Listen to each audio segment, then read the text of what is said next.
it's very important that you are aware that this is the existing situation and that you have a kind of a clear picture of what the new situation can be. So the one who's leading this process or coaching this process should understand is that, okay, this is what we have now, this is what it can be, and then you need to create an idea about what kind of transformation can be a good way to move from A to B. What we did, what worked very well, was that with an organization where a friend of mine became CEO, and she said, I want to change and do it a similar way, the same way as you did it. So what should we do? And I said, perhaps you should create kind of a green field, that you take a small part of the organization as an experimental place. So if you're working with teams or working with a group of nurses or whatever, then you say, okay, I will take 30 people, for example, and these 30 people are going to be the example for the rest of the organization, but we are going to disconnect them from the organization. So that the back office and the management team are not allowed to intervene.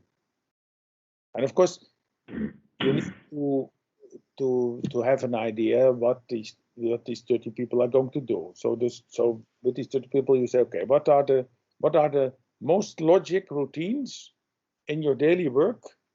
What kind of roles do we need to decide on within this group? Who's doing what? And then you need a kind of a starting plan, starting point where you can do this, but you should separate it, in my opinion, from the rest of the organization, and you should put some people between these 30 and the rest of the organization who take care for the support. So what we did within this organization I just mentioned was that they started to use our software, the same software. So that was so everything was integrated already in this software. And the teams decided themselves on, okay, how are we going to schedule? Who's taking new patients? What kind of assessment do we do? How often do we see each other? How do we take care for the productivity?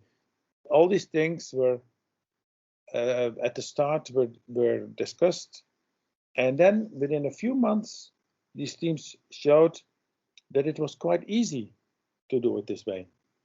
So, and they were even creating kind of culture that was different than the existing organization, but had far better results than the existing organization. So and then at the same time, when this was happening, the CEO was discussing with the management team, what else do we need to change in the back office, for example. So I said, okay, when we see that these different roles are integrated in teams, what do we need to do in the back office? What kind of behavior does it ask? What kind of knowledge?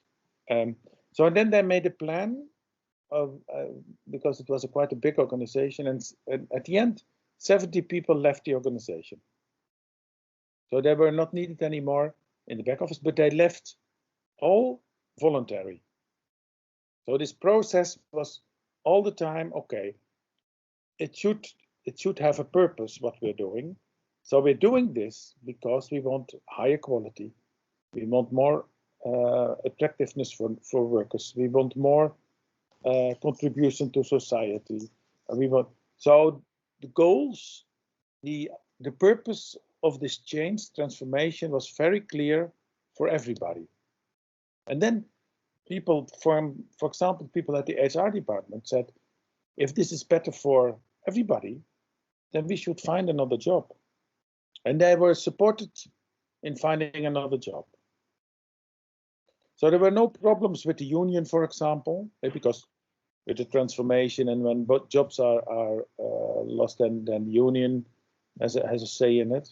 But the union supported it because said, okay, this is good for everybody, and you are taking care in a very conscious way for the consequences of the people who are not needed anymore. So this process, you can say it as a very conscious process, this transformation, starting a dialogue all the time. So not creating a plan and saying this is what we're going to do, but being sensitive for the changes, being sensitive for the consequences of the changes.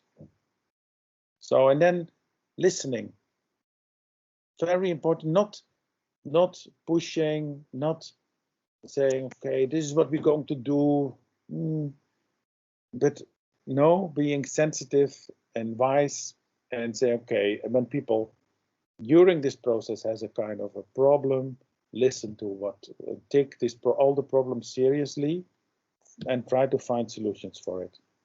So this is a combination of a vision and the translation of this vision into very concrete things, and at the same time having this process. And this process can take a year, 2 years. So you need to be very, very consistent in this process, because there will be powers that are not supportive to this process. So there will be people who are saying, oh, we will lose quality. Oh, it's a financial risk as we do this. This will happen during the process. So all the time you need to be consistent. Don't make too many compromises, because if you mix the old paradigm with the new paradigm, you get the problems from the old paradigm and you don't get the advantages from the new paradigm. That's how I see it.